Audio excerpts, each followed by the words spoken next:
So guys, once again, if you can, please subscribe to the channel and please hit the like button on this video. A man who punched, kicked and stamped on a man's head in a fatal attack has been jailed for life. Alex Banda has been sentenced to life imprisonment for murder and will serve a minimum term of 14 years. Alex Banda from Poole was convicted of murdering 47-year-old Daniel Upson. The killing occurred at Chapman's Hotel in Francis Road in Bournemouth on the night of Friday, December the 16th, 2022. Banda was also found guilty of a charge of assault related to attack on Timothy Wilson at the address on the same night. Detective Chief Inspector Neil Third of Dorset Police's Major Crime Investigation Team said Alex Banda subjected his victim Daniel Upson to a brutal and sustained assault, continuing his attack even after his victim had apparently been knocked unconscious. His violent actions had fatal consequences, and our thoughts remain with the family and loved ones of Mr. Upson. While nothing will make up for their tragic loss, thanks to the initial response of officers to identify and locate the defendant, as well as the dedicated work of detectives to compile evidence and build a case against him, we have at least been able to bring Banda to justice for his offending. So at around 11:45 on the night in question, Mr. Upson, who lived in the shared accommodation block, went to a room of another man where he found the defendant present, as well as another man and another woman. Banda accused Mr. Upson of stealing drugs from him and proceeded to attack the complainant, repeatedly punching him before kicking him to the head area and stamping on him. The defendant then went to a different room in the building where he assaulted another man who was aged in his 40s by punching him. Mr. Upson was left unconscious in the room where he had been assaulted, and police were alerted the next morning when he was found unresponsive. Inquiries were carried out and identified Banda was the man responsible for the assault. He was traced to an address in Wareham where he was arrested. Bloodstain was found on the defendant's trainers that was found to be a match for Mr. Upson, as well as the sleeve on his jacket. A post-mortem examination found the victim had sustained a fractured jaw, numerous injuries to his head, and the pathologist concluded that the cause of Mr. Upson's death was the combined effects of his head injuries and drug intoxication. Detective Inspector Third said, "I want to praise the witness who attended court and gave evidence for their support.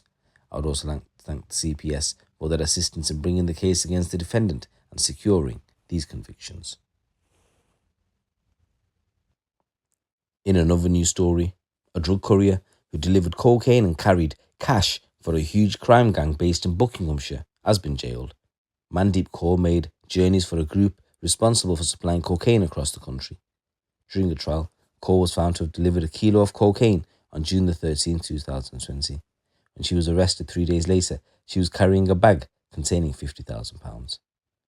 Kaur of London was found guilty of conspiracy to supply Class A drugs and conspiracy to possess criminal property at Aylesbury Crown Court following a 2-week trial, and on Monday the 41-year-old was jailed for 4 years and 8 months.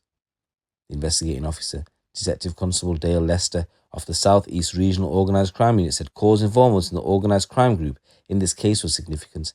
She willingly delivered and collected criminal money under instruction from a senior member of the group. On one occasion, she went one step further and moved a kilo of cocaine, acts she decided to do of her own free will for financial gain. This conviction is demonstration of the ongoing commitment in tackling and dismantling organised crime across the South East and further afield. This next news story is coming from Stoke-on-Trent, and a drug dealer, Cash Hussain, sent out drug advertising messages to more than 90 potential customers on a daily basis, and now the 21-year-old, who has been involved with gangs from an early age, is behind bars after his illicit cocaine operation was busted. Police officers in Stoke-on-Trent hope the jail term will send out a message to criminals looking to profit from peddling drugs in the potteries. The force said Hussain was part of a county lines operation, which is a term used to describe when drugs are being transported across borders. But his involvement in selling crack cocaine ended when officers found scores of messages advertising drugs to potential customers. Hussain is now starting a 40-month jail term following a hearing at Stoke-on-Trent Crown Court. The court heard how officers infiltrated Hussain's phone in March and discovered his involvement in County Lines drugs operation. Experts analysed the messages and found he was sending 12 drug advertising messages to up to 92 potential customers each day in the space of a week. He was located via his device and arrested on March the 23rd. Officers seized a list of names and numbers along with £250 in cash.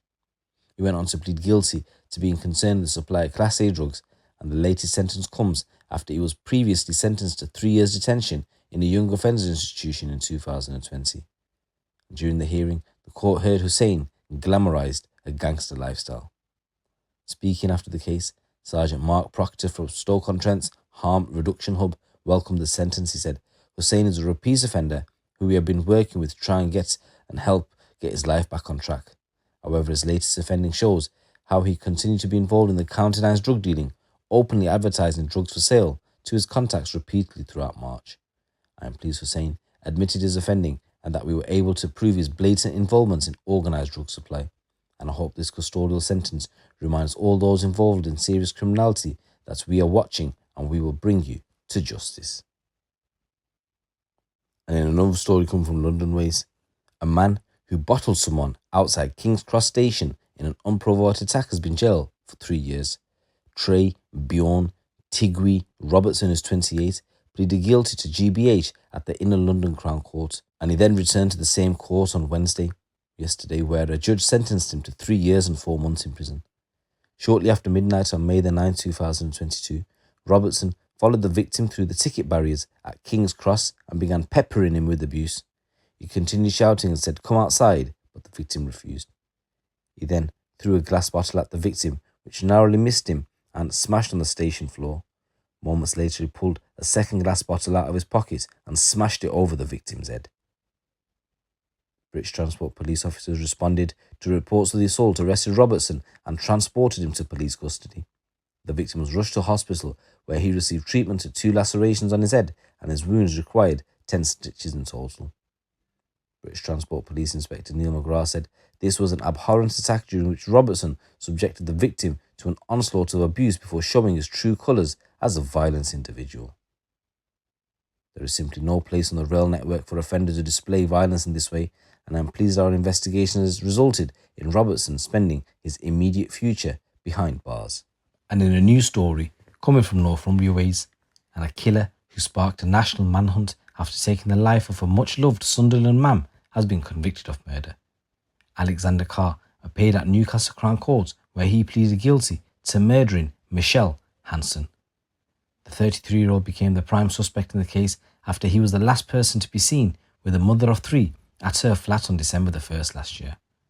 When Michelle's family tragically found her deceased inside her address, they immediately called the police and a murder investigation was launched.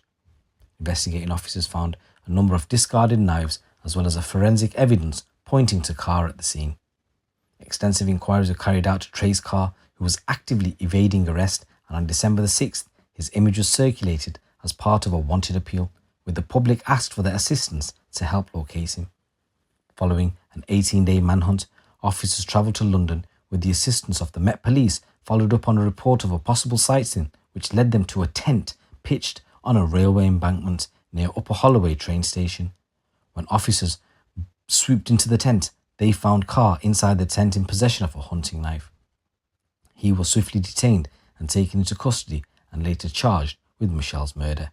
And today he appeared in court where he pleaded guilty to murdering Michelle, and he's going to be sentenced on June the 16th. Speaking after the conviction, Senior Investigating Officer Detective Chief Inspector Graham Barr of Northumbria Police said, "Firstly, I would like to praise the bravery and strength shown by Michelle's family throughout these proceedings. Not only have they had to come to terms with the tragic loss of their mum and their grandmother, but they also played a role to helping us locate Carr by issuing an appeal for information. His despicable actions speak volumes.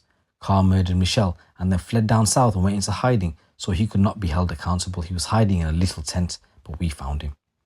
We know that nothing can bring Michelle back, but we hope today can serve as a first step towards the closure her family deserves." So I just want to say rest in peace, Michelle, and my condolences go out to your family. So guys, these are a number of stories coming from the streets of the UK.